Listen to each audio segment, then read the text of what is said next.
Hello മക്കളെ, welcome back to Xylem learning. Faisal സാറാണ്. നമ്മുടെ SLC ജോഗ്രഫിയിലെ ക്രിസ്മസ് എക്സാമിനേഷൻ ആക്ച്വലി മക്കളെല്ലാവരും അതിനു വേണ്ടി പ്രിപ്പയർ ചെയ്തുകൊണ്ടിരിക്കുന്നത്. അതിൽ പല മക്കളുടെയും കമന്റുകളൊക്കെ ആയിട്ട് നമ്മൾ കണ്ടു.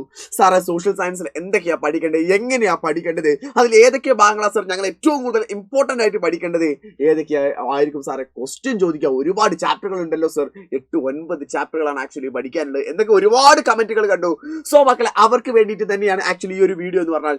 ഈ ഒരു വീഡിയോ നിങ്ങൾ ഫസ്റ്റ് മുതൽ അവസാനം വരെ നിർബന്ധമായിട്ടും കാണും. ഞാൻ അങ്ങനെ തന്നെ പറയുന്നത്, കമ്പൽസറി ആയിട്ട് ഈ ഒരു വീഡിയോ നിങ്ങൾ കണ്ടിരിക്കണം.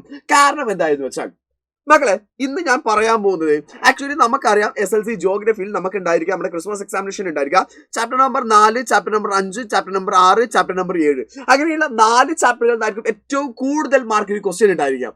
ഫസ്റ്റ് ടൈമിന്റെ ഭാഗത്തും ചോദ്യങ്ങൾ ഉണ്ടായിരിക്കും. അതിന്റെ ഡീറ്റെയിലുകളൊക്കെ നമ്മൾ എന്ത് ചെയ്യുന്നു, വീഡിയോകൾ ചെയ്തിരുന്നു. അവിടെ നിങ്ങൾ കൃത്യമായിട്ട് കണ്ടിട്ടുണ്ടായിരിക്കും. പക്ഷെ ഇവിടെ നിന്നാണ് ആക്ച്വലി നമ്മുടെ സെക്കൻഡ് ടേമിന്റെ ഒരു ഇമ്പോർട്ടന്റ് ആയിട്ടുള്ള ഭാഗം എന്ന് പറയുന്നത്. ഞാൻ ആക്ച്വലി ഈ ഒരു വീഡിയോയിൽ ചെയ്യുന്നത് എന്താണെന്ന് വെച്ചാൽ, ഈ ഒരു വീഡിയോയിലൂടെ നിങ്ങൾ നിർബന്ധമായിട്ടും നിർബന്ധമായിട്ടും എക്സാമിനേഷന് ക്വസ്റ്റ്യൻ ചോദിക്കുന്ന കുറച്ച് ചോദ്യങ്ങളാണ്.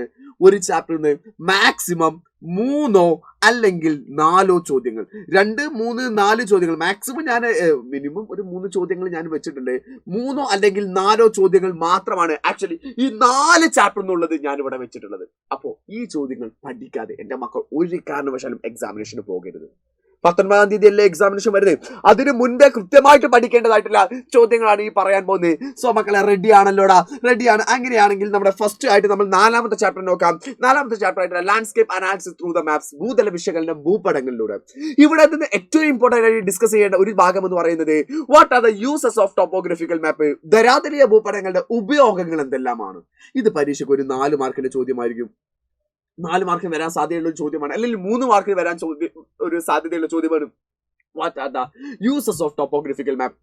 അതിന്റെ ആൻസർ എന്ന് പറഞ്ഞാൽ, first we can analyse the physical and cultural features. നമുക്ക് എന്ത് ചെയ്യാൻ പറ്റും? ഭൗതികവും സാംസ്കാരികവുമായ സവിശേഷതകൾ കണ്ടെത്താൻ പറ്റും. We can analyse the physical and cultural features. നമുക്ക് അത് രണ്ടും കണ്ടെത്താൻ പറ്റും. We can use for the economic planning. നമുക്ക് സാമ്പത്തിക ആസൂത്രണത്തിന് വേണ്ടി അതിനെ ഉപയോഗിക്കാൻ പറ്റും. അതുപോലെ തന്നെ for the preparation of military map, സൈനിക ഭൂപടങ്ങൾ നിർമ്മിക്കാൻ വേണ്ടി നമുക്ക് അതിനെ ഉപയോഗിക്കാൻ പറ്റും. ഫോർ ദ അർബൻ പ്ലാനിങ്, നഗരാസൂത്രണ പ്രവർത്തനങ്ങൾക്ക് നമുക്ക് എന്ത് ചെയ്യാൻ പറ്റും? ടോപ്പോഗ്രഫിക്കൽ മാപ്പ് ഉപയോഗിക്കാൻ പറ്റും. So the first question is, what are the uses of topographical map? ധരാതലീയ ഭൂപടങ്ങളുടെ ഉപയോഗങ്ങൾ എന്തെല്ലാം എന്നുള്ള ഈ 4 പോയിന്റ് എന്റെ മക്കൾ കൃത്യമായിട്ട് പഠിച്ചു വെക്കണം കേട്ടോ. അതുപോലെ തന്നെ അടുത്തായിട്ട് ചോദ്യം ചോദിക്കാവുന്ന ഒരു സാധ്യതയിലാണ് നല്ല contour lines. What is contour lines and what are the things we can assess from the contour lines? Contour രേഖകൾ എന്താണ് എന്നും കോണ്ടൂർ രേഖയിൽ നിന്ന് നമുക്ക് എന്തെല്ലാം കാര്യങ്ങൾ മനസ്സിലാക്കി എടുക്കാമെന്നുള്ളതാണ്. കോണ്ടൂർ ലൈൻസ് എന്ന് പറഞ്ഞാൽ എന്താണ്? Is A imaginary line connecting the equal elevation from the sea level. സമുദ്രനിരപ്പിൽ നിന്ന് ഒരേ ഉയരത്തിലുള്ള സ്ഥലങ്ങളെ കൂട്ടിവരക്കുന്ന ഒരു സാങ്കല്പിക രേഖയെ വിളിക്കുന്ന പേരാണ് ആക്ച്വലി കോണ്ടൂർ ലൈൻസ് എന്ന് പറയാം. ഒരേ ഹൈറ്റിലുള്ള സ്ഥലങ്ങളെ എല്ലാത്തിനെയും കൂടെ കൂട്ടിവരക്കുന്ന ഒരു ഇമാജിനറി ലൈനെ വിളിക്കുന്ന പേരാണ് കോണ്ടൂർ ലൈൻസ് എന്ന് പറഞ്ഞാൽ. ഇതിന് what are the things assessed from that? അതിൽ നിന്ന് നമുക്ക് മനസ്സിലാക്കി വെക്കാൻ പറ്റുന്ന 3 കാര്യങ്ങളാണ്. ഒന്ന്, ആൾട്ടിറ്റ്യൂഡ് ഓഫ് ദ പ്ലേസ്, അഥവാ പ്രദേശത്തിന്റെ ഉയരം നമുക്ക് മനസ്സിലാക്കി വെക്കാൻ പറ്റും. നാച്ചർ ഓഫ് ദ സ്ലോപ്പ്, ചെരിവിന്റെ സ്വഭാവം നമുക്ക് മനസ്സിലാക്കി വെക്കാൻ പറ്റും. Shape of the land forms, ഭൂരൂപത്തിന്റെ ആകൃതിയെ നമുക്ക് മനസ്സിലാക്കി വെക്കാൻ പറ്റും. ഈ 3 കാര്യങ്ങൾ ആക്ച്വലി നമുക്ക് ഒരു കോണ്ടൂർ ലൈനിൽ നിന്ന്, ഒരു കോണ്ടൂർ രേഖയിൽ നിന്ന് നമുക്ക് മനസ്സിലാക്കി വെക്കാൻ പറ്റുന്നതാണ്. സോ ഇതിനെ വളരെ ഇമ്പോർട്ടന്റ് ആയിട്ട് എന്റെ മക്കൾ പഠിച്ചിരിക്കണം. സോ അതിനെന്താണ് വളരെ ഇമ്പോർട്ടന്റ് ആയിട്ട് പഠിച്ചിരിക്കണം. അടുത്ത ഒരു ചോദ്യം കൂടെ ഞാൻ ഈ ചാപ്റ്ററിൽ പറയാം. അത് ഇതായിരിക്കും ഉണ്ടായിരിക്കുക. What are the applications of intervisibility? നേർക്കാഴ്ചയുടെ ഉപയോഗങ്ങൾ എന്തെല്ലാമാണ്? നേർക്കാഴ്ചയുടെ ഉപയോഗങ്ങൾ എന്തൊക്കെയാ? ഒന്ന്, ഇലക്ട്രിക് പോസ്റ്റുകൾ വെക്കാൻ വേണ്ടി, വൈദ്യുത പോസ്റ്റുകൾ വെക്കാൻ വേണ്ടിയിട്ടാ. അതുപോലെ തന്നെ മൊബൈൽ ടവറുകൾ വെക്കാൻ വേണ്ടിയിട്ടാ. വയർലെസ് ട്രാൻസ്മിഷൻ ടവറുകൾ വെക്കാൻ വേണ്ടിയിട്ടാ. So what are the uses of or what are the applications of intervisibility? നേർക്കാഴ്ചയുടെ ഉപയോഗങ്ങൾ എന്തെല്ലാം? ഇത് പരീക്ഷയ്ക്ക് എന്ത് ചെയ്യണം? മക്കൾ പഠിക്കണം. സോ ഈ ചാപ്റ്ററിൽ നിന്ന് ഞാനിത് ഇത്ര ചോദ്യങ്ങൾ ഇപ്പൊ പറയുന്നുള്ളൂ. ബാക്കിയുള്ള നമുക്ക് മാരത്തോണുകളൊക്കെ വരുന്നുണ്ട്. മാരത്തോണുകളിൽ നമ്മൾ ഡീറ്റെയിൽ ചെയ്തിട്ട് എന്ത് ചെയ്യും? പറയും. പക്ഷെ ഇത് നിർബന്ധമായിട്ട് പഠിക്കേണ്ടതായിട്ടുള്ള ചോദ്യങ്ങളാണ്. അതേസമയം നമ്മൾ അടുത്ത ചാപ്റ്റർ ആയിട്ടുള്ള 5ാമത്തെ ചാപ്റ്ററിലേക്ക് നമുക്ക് പോകും.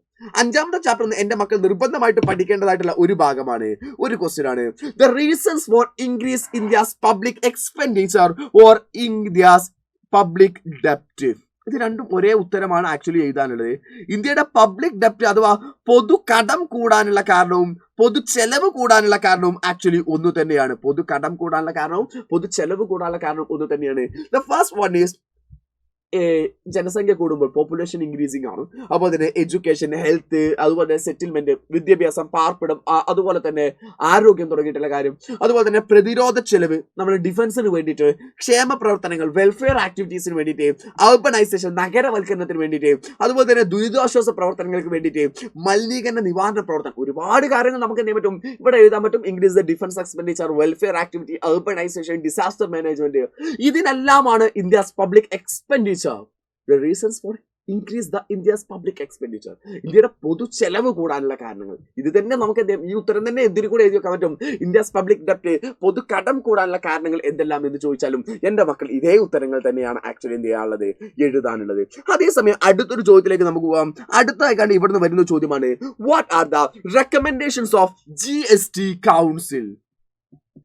GST കൗൺസിൽ, GST സമിതിയുടെ ശുപാർശകൾ എന്തെല്ലാമാണ്? GST സമിതിയുടെ ശുപാർശകൾ എന്തെല്ലാമാണ്? അത് വളരെ ഇമ്പോർട്ടന്റ് ആയിട്ട് 4 മാർക്കിന്റെ ചോദ്യമായിരുന്നു. സോ 4 പോയിന്റ് എങ്കിലും മിനിമം നിങ്ങൾ പഠിച്ചു വെക്കേണ്ടതാണ്.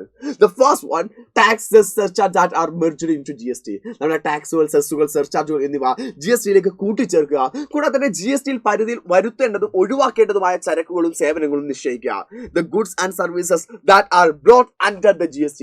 The third one is determining GST rate, GST നിരക്കുകൾ തീരുമാനിക്കുക.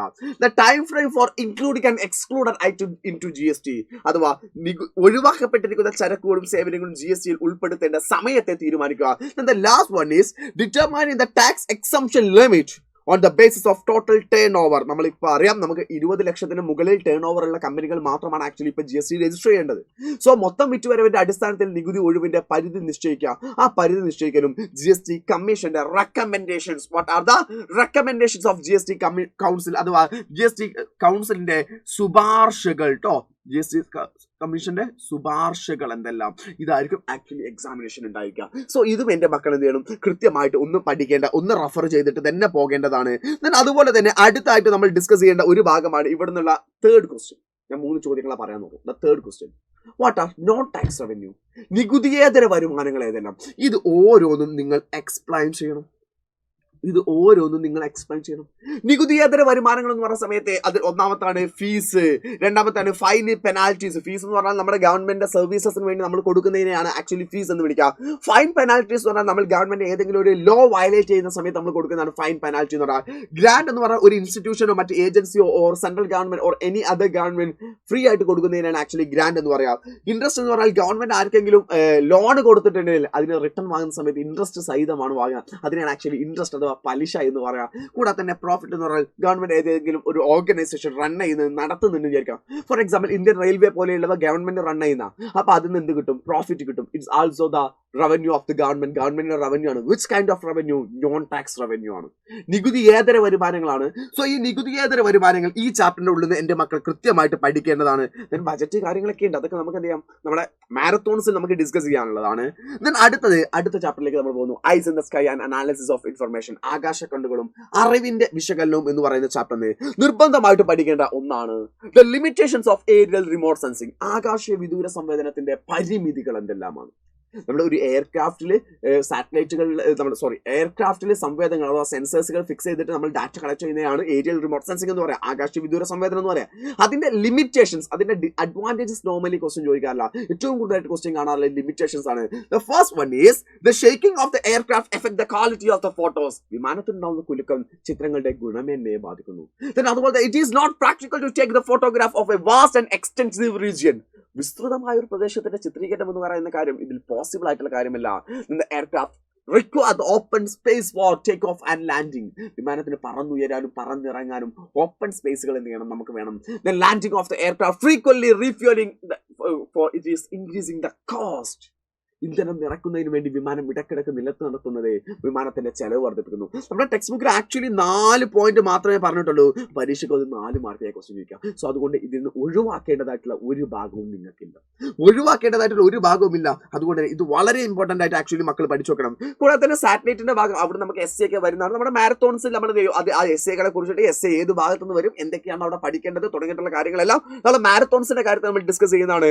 അതുപോലെ തന്നെ the second question from this chapter I here presenting that uses of GIS. ഭൂവിവര വ്യവസ്ഥയുടെ പ്രയോജനങ്ങൾ എന്തെല്ലാം? ഭൂവിവര വ്യവസ്ഥ എന്ന് പറഞ്ഞാൽ GIS it's a software that we should be used for the helping of സാറ്റലൈറ്റുകൾ സഹായിക്കാൻ വേണ്ടി നമ്മൾ ഉപയോഗിക്കുന്ന ഒരു സോഫ്റ്റ്വെയർ ആണ് GIS എന്ന് പറഞ്ഞാൽ. ഇതിന്റെ യൂസസ് എന്താണെന്ന് വെച്ചാൽ, ഒന്ന്, compile the data in different sources, വിവിധ ഉറവിടങ്ങളിൽ നിന്നുള്ള ഡാറ്റകൾ സംയോജിപ്പിക്കാൻ, കൂട്ടിച്ചേർക്കാൻ വേണ്ടിയിട്ട്. Update and incorporated data easily, വിവരങ്ങൾ എളുപ്പത്തിൽ നവീകരിക്കാനും കൂട്ടിച്ചേർക്കാനും സാധിക്കും. കണ്ടക്ട് തീമാറ്റിക് സ്റ്റഡീസ്, വിഷയാധിഷ്ഠിത പഠനങ്ങൾ നടത്താൻ നമ്മളെ സഹായിക്കും. അതുപോലെ തന്നെ represent the geographical features specially, ഭൂതല സവിശേഷതകളെ സ്ഥാനീയമായിട്ട് തിരിച്ചറിയാൻ പറ്റും. അതുപോലെ തന്നെ generate the visual models, future phenomena and process based around the data collected. ശേഖരിച്ച വിവരങ്ങൾ ഉപയോഗിച്ച് ഭാവി പ്രതിഭാസങ്ങളെ കുറിച്ചിട്ടൊക്കെ നമുക്ക് മനസ്സിലാക്കാൻ പറ്റും. അതുപോലെ തന്നെ for the preparation of maps, tables and graph, ഭൂപടങ്ങൾ, ടേബിളുകൾ, പട്ടികകൾ, ഗ്രാഫുകൾ എന്നിവ നിർമ്മിക്കാൻ പറ്റും. സോ ഇതിൽ മക്കൾ നിർബന്ധമായിട്ടും ഒരു 4 പോയിന്റെങ്കിലും മിനിമം പഠിച്ചു വെക്കും. ഒരു 4 മാർക്കാണ് ആക്ച്വലി മിനിമം വരിക. സോ അതുകൊണ്ട് ഈസി ആയിട്ട് 4 പോയിന്റ്, ഏറ്റവും വലിയ പോയിന്റ് സ്കൂൾ ഒഴിവാക്കിയിട്ട് ഒരു 4 പോയിന്റുകൾ നേരം നിങ്ങൾ പഠിച്ചിട്ട് വേണം പോകാൻ. ഇതെന്താ ലാസ്റ്റ് ചാപ്റ്റർ, നമ്മുടെ 7ാമത്തെ chapter, India the land of diversity, വൈവിധ്യങ്ങളുടെ ഇന്ത്യ എന്ന് പറഞ്ഞ ചാപ്റ്ററിലെ മക്കൾ നിർബന്ധമായിട്ടും ഒന്ന് പഠിച്ചിട്ട് പോകേണ്ട ഒരു ഭാഗമാണ് ഇത്. നോർത്തേൺ മൗണ്ടൻ റീജിയൻ അഥവാ ഉത്തരപർവ്വത മേഖലയെ നമ്മൾ 3 ഭാഗമാക്കിയിട്ട് തരംതിരിച്ചിട്ടുണ്ട്. Trans Himalaya, Himalaya, eastern highlands അഥവാ കിഴക്കൻ കുന്നുകൾ. കിഴക്കൻ കുന്നുകൾ, അതായത് ട്രാൻസ് ഹിമാലയ നമ്മൾ 3 പേരുകളാക്കിയിട്ട് തരംതിരിച്ചിട്ടുണ്ട്: കാരക്കോറം, ലഡാക്ക്, സസ്കർ. മാപ്പ് ക്വസ്റ്റ്യൻ ഒരിക്കലും നിങ്ങൾക്ക് എന്തെങ്കിലും സെക്കൻഡ് ടൈമിൽ ഉണ്ടാവില്ല, അത് മെയിൻ എക്സാമിനായിരിക്കും ആക്ച്വലി ഉണ്ടായിരിക്കാം. അതിൽ കാരക്കോറത്തിലാണ് മൗണ്ട് K2 തുടങ്ങിയിട്ടുള്ള സ്ഥലങ്ങളൊക്കെ കിടക്കുന്നത്. ഏറ്റവും ഉയരം കൂടിയ സ്ഥലമാണ് ട്രാൻസ് ഹിമാലയയുടെ ഭാഗം എന്ന് പറഞ്ഞാൽ, അതിലും ഏറ്റവും ഉയരം കൂടിയ സ്ഥലമാണ് കാരക്കോറം എന്ന് പറഞ്ഞാൽ. കാരക്കോറം, ലഡാക്ക്, സസ്കർ എന്ന് പറഞ്ഞാൽ ഇതിന്റെ ഭാഗമാണ്. ദെൻ ഹിമാലയാസിൽ ഹിമാദ്രി, ഹിമാചൽ, സിവാലിക്, ഇതിന്റെ ഡീറ്റെയിൽ നമുക്ക് പറയാം കേട്ടോ. ദെൻ അതുപോലെ തന്നെ ഈസ്റ്റേൺ ഹൈലൻഡ്സ്, പാട്കൈബം, നാഗാൽസ്, മീസോയിൽസ്, ഗാസി, അതുപോലെ തന്നെ ചൈതന്യ ഹിൽസ് കേട്ടോ. ഇവയുടെ പേരുകൾ മക്കൾ എന്ത് ചെയ്യണം, കൃത്യമായിട്ടൊന്ന് പഠിച്ചിട്ട് പോകണം. കൂടാതെ തന്നെ നിങ്ങൾ പഠിക്കേണ്ടതായിട്ടുള്ള അടുത്തൊരു ചോദ്യമാണ് ഹിമാദ്രി, ഹിമാചൽ, സിവാലിക്. അവ ഓരോന്നിന്റെയും ഡീറ്റെയിൽസ്. നമ്മൾ ഓരോന്നിന്റെയും ഡീറ്റെയിൽസ് അതിൽ ഏതെങ്കിലും ചിലപ്പോൾ 1 അല്ലെങ്കിൽ 2 മാത്രമായിരിക്കും പരീക്ഷയിൽ ക്വസ്റ്റ്യൻ ഉണ്ടായിരിക്കുക. നമ്മുടെ ഹിമാദ്രി എന്ന് പറഞ്ഞാൽ ഹയസ്റ്റ് മൗണ്ടൻ റീജിയൻ ആണ്, ഏറ്റവും ഉയരം കൂടിയ പർവ്വതനിരയാണ്. അതുപോലെ തന്നെ 6000 മീറ്റർ ആണ് അതിന്റെ ആവറേജ് ആൾട്ടിറ്റ്യൂഡ് എന്ന് പറഞ്ഞാൽ. അവിടെ നിന്നാണ് ഗംഗ, ബ്രഹ്മപുത്ര തുടങ്ങിയിട്ടുള്ള നദികളെല്ലാം വരുന്നത്. അവിടെ ഹയസ്റ്റ് നമ്മൾ എന്ത് ചെയ്യണം, 8000 മുകളിലുള്ള ഒരുപാട് സ്ഥലങ്ങൾ അവിടെ കാണാൻ പറ്റും. കാഞ്ചൻഗംഗ, നന്ദാദേവി തുടങ്ങിയിട്ടുള്ള സ്ഥലങ്ങളെല്ലാം കാണാം. അതേസമയം നമ്മുടെ ഹിമാദ്രി എന്ന് പറയുന്നത് എന്താണ്, ഹിമാചൽ എന്ന് പറഞ്ഞാൽ ഹിമാദ്രിയുടെ നേരെ സൗത്ത് ആയിട്ട് താഴെയായിട്ടാണ് കിടക്കുന്നത്. ആവറേജ് ആൾട്ടിറ്റ്യൂഡ് 3000 മാത്രമാണ് വരുന്നത്. ഇത് പഠിക്കാനുള്ള കോഡ് ഉണ്ട്. ഈ കോഡുകളൊക്കെ ആക്ച്വലി കോഡുകൾ കാര്യങ്ങളെല്ലാം നമുക്ക് മാരത്തോൺസിലേക്ക് എടുക്കാം. കാരണം എന്താ വെച്ചാൽ ഒന്നുകൊണ്ടുമല്ല, ഈ ഒരു വീഡിയോയിൽ നിങ്ങൾക്ക് ആക്ച്വലി ഏത് ഭാഗമാണ് പഠിക്കേണ്ടത്, നിങ്ങൾ ഏത് ഭാഗമാണ് ഡിസ്കസ് ചെയ്യേണ്ടത്, ഏത് ഭാഗമാണ് വായിച്ചിരിക്കേണ്ടത് എന്ന് മാത്രമാണ് പറയുന്നത്. നമുക്ക് ബാക്കിയുള്ള പഠിക്കാനും നമ്മൾ കോഡുകൾ പഠിക്കാനുള്ള സമയം എന്ന് പറഞ്ഞാൽ ദ ലാസ്റ്റ് ആണ്. അവിടെ നമ്മളത് സെറ്റ് ആക്കിയിരിക്കും, അത് ഉറപ്പാട്ടോ. അതിനുവേണ്ടി ഞങ്ങളൊക്കെ ഇവിടെ സെറ്റാണ്. ഇതിന് അതുപോലെ തന്നെ ഇവിടെ ഹിൽ സ്റ്റേഷനുകൾ ഒരുപാടുണ്ട്. ഷിംല, ഡാർജിലിംഗ് തുടങ്ങിയിട്ടുള്ള ഒരുപാട് ഹിൽ സ്റ്റേഷൻ കാണാം. സിവാലിക് എന്ന് പറഞ്ഞാൽ ഹിമാചലിന്റെയും താഴെയായിട്ട്, ഹിമാചലിനും സൗത്ത് ആയിട്ടാണ് കിടക്കുന്നത്. 1220 മീറ്റർ മാത്രമാണ് അതിന്റെ ആൾട്ടിറ്റ്യൂഡ് എന്ന് പറഞ്ഞാൽ. ഇവിടുന്ന് ഹിമാലയൻ റിവേഴ്സ് എന്ത് ചെയ്യുന്നുണ്ട്, ഈ മൗണ്ടൻസിന്റെ കണ്ടിന്യൂറ്റിയെ ബ്രേക്ക് ചെയ്യുന്നത്, അതിന്റെ ആ കണ്ടിന്യൂറ്റിയെ തുടർച്ച എന്തെങ്കിലും നഷ്ടപ്പെടുത്തുന്നുണ്ട്. ഇവിടെയാണ് ബ്രോഡ് ഫ്ലാറ്റ് വാലീസ്, പരന്ന നിരപ്പായ സ്ഥലങ്ങൾ കാണാൻ പറ്റും. അതിന് ഡ്യൂൺ എന്ന് വിളിക്കുക. ആക്ച്വലി അതിനൊരു എക്സാമ്പിൾ ആണ് ഡെറാഡൂൺ എന്ന് പറയുന്നത്. അതുപോലെ തന്നെ ഈ ചാപ്റ്ററിൽ വരുന്ന ഏറ്റവും ഇമ്പോർട്ടന്റ് ആയിട്ട് അടുത്തൊരു ക്വസ്റ്റ്യൻ ആണ്, what are the significance of northern mountain region? ഉത്തരപർവ്വത മേഖലയുടെ സവിശേഷത അല്ലെങ്കിൽ പ്രാധാന്യം എന്താണ്? ഉത്തരപർവ്വത മേഖലയുടെ പ്രാധാന്യം അഥവാ സവിശേഷതകൾ എന്താണെന്നുള്ളതാണ്. അതിന് ആക്ച്വലി കോഡാക്കിയിട്ടൊക്കെ ഞാൻ പറഞ്ഞിരുന്നു. ഒന്ന് ബ്ലോക്ക് മൺസൂൺ വിൻഡിനെ തടയുന്നുണ്ട്. ബ്ലോക്ക് ഡ്രൈ കോൾഡ് വിൻഡ് വരണ്ട ശീതക്കാറ്റിനെ തടയുന്നുണ്ട്.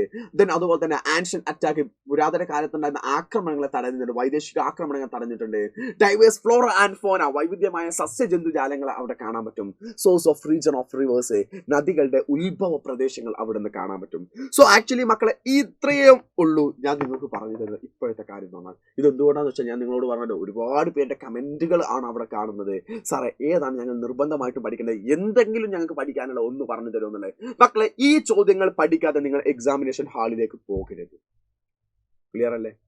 4 ചാപ്റ്ററിലും ഏറ്റവും ഇമ്പോർട്ടന്റ് ആയിട്ട് നമ്മൾ ചില മക്കൾ ചോദിക്കല്ലോ, സാറേ ഇതിൽ ഏതാ വരെ ഉറപ്പായിട്ട് വരുന്ന ഏതാ പറഞ്ഞത്? ഈ പറഞ്ഞു തന്നതാ. പഠിച്ചോ, മാർക്ക് വാങ്ങണം, A+ വാങ്ങണം. ആ A+ വാങ്ങാനൊക്കെ നമുക്ക് ഫുൾ നമ്മൾ സെറ്റ് ആക്കും. സോ വീണ്ടും കാണാം മക്കളെ. ഇതുപോലത്തെ വീഡിയോകൾ ഇനിയും വേണ്ടേ, ഹിസ്റ്ററി വേണോ, ഏതൊക്കെ വേണ്ടത് തുടങ്ങിയിട്ടുള്ള കാര്യങ്ങളൊക്കെ താഴെ കമന്റ് ചെയ്താൽ മതി. ഈ ക്ലാസ് കണ്ടിട്ട് എന്തെങ്കിലും ബെനിഫിറ്റ് കിട്ടിയിട്ടുണ്ടെങ്കിലും അതും താഴെ ഒന്ന് കമന്റ് ചെയ്തോ. Tata, bye bye, see you all.